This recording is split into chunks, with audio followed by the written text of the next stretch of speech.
Welcome to my YouTube channel. So without wasting our time let's start. तो कुछ भी start करने से पहले एक काम करते हैं कि कर्नल को रीस्टार्ट कर लेते हैं। ओके, ठीक है, रीस्टार्ट कर दिया और ये जो डेटा है सही है। ठीक है, अब स्टार्ट करते हैं। तो सबसे पहले इस पर्टिकुलर वीडियो में हम करेंगे क्या कि एक पर्टिकुलर डेटा एनालिसिस की एक्सरसाइज करेंगे जिसमें हम 3 सिंपल क्वेश्चंस के आंसर करेंगे। ठीक है, तो सबसे पहले हम लर्न करेंगे कि कैसे किसी डेटा फ्रेम को क्रिएट करते हैं। तो how creating a simple data frame, okay, sample data frame. तो इसके लिए हमने डेटा फ्रेम बनाया with 3 columns, age, salary and ID.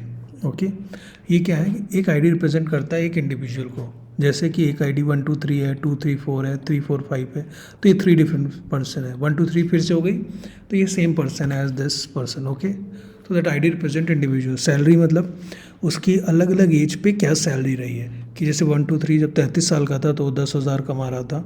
Similarly 1 2 3 जब 31 साल का था तो वो आपको कितना 6,000 कमा रहा था। ठीक है, तो ये आपका डेटा फ्रेम है, इसको आपको ऐसे समझना है। ठीक है, लेट अस रीड इट।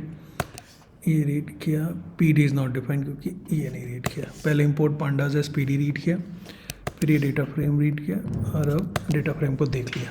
ठीक है, एज, सैलरी, आईडी के करस्पॉन्डिंग हमें डेटा फ्रेम है। नाउ किसी ने प्रॉब्लम स्टेटमेंट बोली कि ओके नाउ क्या करो, इस डेटा फ्रेम को सॉर्ट करो सच दैट जिसकी एज सबसे कम है वो ऊपर हो और जिसकी एज सबसे ज़्यादा है वो नीचे है, और जिनकी एज सेम है उनको डिफ्रेंशिएट कैसे करो कि जिसकी सैलरी ऊपर है उसको ऊपर रखो। ठीक है, जैसे एज की करस्पॉन्डिंग हमने सॉर्ट किया तो पर 31 की दोनों इन दोनों की 2 3 4 1 2 3 की जो एज है 31 है। ओके, तो यहाँ पे जिसकी सैलरी ज़्यादा हो, मतलब 2 3 4 की सैलरी ज़्यादा है तो उसको ऊपर रखो। ठीक है, तो इसके लिए सिंपल एक पर्टिकुलर फंक्शन है सॉर्ट अंडरस्कोर वैल्यूज़। इसमें आप सिंपल डीएफ जो डेटा फ्रेम का नाम है dot sort underscore values bracket by equals to list अपने बनाई एज की कॉलम की और सैलरी कॉलम की, जिस 2 कॉलम को आपको सॉर्ट करना है। ओके, और अगर एज को आपको असेंडिंग ऑर्डर में करना है तो असेंडिंग इक्वल्स टू में यहाँ पे ट्रू लिखा और सैलरी के corresponding ascending equals to false. क्यों? क्योंकि अगर एज सेम है तो हमको चाहिए जिसकी सैलरी ज़्यादा है वो ऊपर हो। ठीक है, तो लेट अस रीड इट।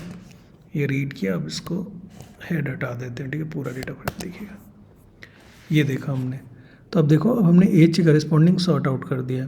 तो जिसकी एज जैसे 24 है तो ठीक है, इसकी पहले 1400 होगी। अब इन दोनों की एज सेम थी 31 तो हमने जिसकी सैलरी ज़्यादा है उसको ऊपर करा है। सिमिलरली यहाँ पे 35 तो यहाँ पे भी जिसकी सैलरी ज़्यादा है वो ऊपर है। तो ठीक है, ये प्रॉब्लम स्टेटमेंट सॉल्व हो गई, सही है।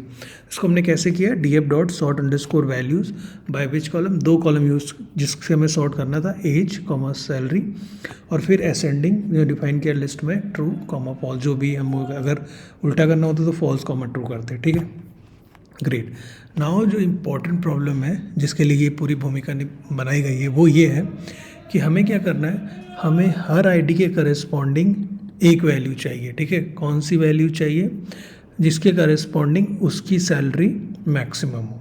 ठीक है, जैसे हमें 3 4 आईडी के लिए तो यही, क्योंकि एक ही रिकॉर्ड है, पर 31 ऐसे 2 3 4 के लिए भी हमारे पास एक रिकॉर्ड है, पर ये 3 4 5 आईडी के लिए हमारे पास 2 रिकॉर्ड है जिसमें सैलरी 1400 है और ये 12,000 है। तो हमें कौन सा वाला रिकॉर्ड चाहिए, 12,000 वाला। ठीक है, तो ये कैसे करेंगे, सबसे पहले हम ग्रुप बाय करेंगे, D F dot group by I D. सबसे इंपॉर्टेंट ये होगी, ग्रुप बाय करके आई डी कर लिया। फिर हम इंडेक्स फाइंड करेंगे उस रो का जहाँ पे सैलरी के करस्पॉन्डिंग मैक्सिमम वैल्यू है। ठीक है, उस आई डी की। ओके, तो यहाँ पे हमने किया D F dot group by I D bracket में salary dot I T X max. ठीक है, ये किया, और एक बार just for the to understand देखते हैं इस पर्टिकुलर वेरिएबल में क्या स्टोर्ड है। ओके, तो अब देखिए हर आईडी के करस्पॉन्डिंग वो पर्टिकुलर रो मेंशन है। जैसे आप देखो आईडी 1 2 3 इसमें 2 थे। ठीक है, अब कब सैलरी मैक्सिमम है, यहाँ पे, और उस समय रेफरेंस नंबर कितना है, इंडेक्स नंबर 0, तो यहाँ इसलिए ये 0 है। सिमिलरली आपका और कौन सा 2 3 4 का तो 1 था तो 1 ही होगा। ठीक है, 3 4 5 का आप देखो 2 है, 4 और 2, कहाँ पे सैलरी मैक्सिमम है, 2 पे, यहाँ पे, तो यहाँ पे 2 स्टोर है। ठीक है, तो हमने वो रो नंबर फाइंड आउट कर लिया। नाउ अब हम वही रो रखेंगे जिसमें मैक्सिमम वैल्यूज़ है, तो उसके लिए क्या फंक्शन है, D F dot L O C N I D X, और इसमें वो वेरिएबल जिसमें वो रो number stored or corresponding to that ID. Okay, तो df.log और ये idx_max_values। तो अब इसको चेक कर लेते हैं। तो हर आईडी के करस्पॉन्डिंग हमें एक रिकॉर्ड मिलना चाहिए, ठीक है। लेट अस सी। ग्रेट, हर आईडी के करस्पॉन्डिंग एक रिकॉर्ड है और सब करस्पॉन्डिंग टू मैक्सिमम सैलरी है, जैसे हमने देखा है। आप इसको चेक भी कर सकते हो, ठीक है। तो अगर आपको ये आप एक बार अच्छे से देखो, इसको try to do it on your own also. और अगर आप ये इतना समझ पा रहे हो, इतना खुद से कर पा रहे हो, तो ट्रस्ट में आप बहुत ही सही स्पीड में आगे बढ़ रहे हो। So without okay then please comment करके बताओ कि आपको ये वीडियो कैसे लगा, और आपको किसी और कॉन्सेप्ट के बारे में कोई पर्टिकुलर वीडियो चाहिए तो आप बताओ। लाइक करो, शेयर करो and subscribe to my channel. Okay, thank you.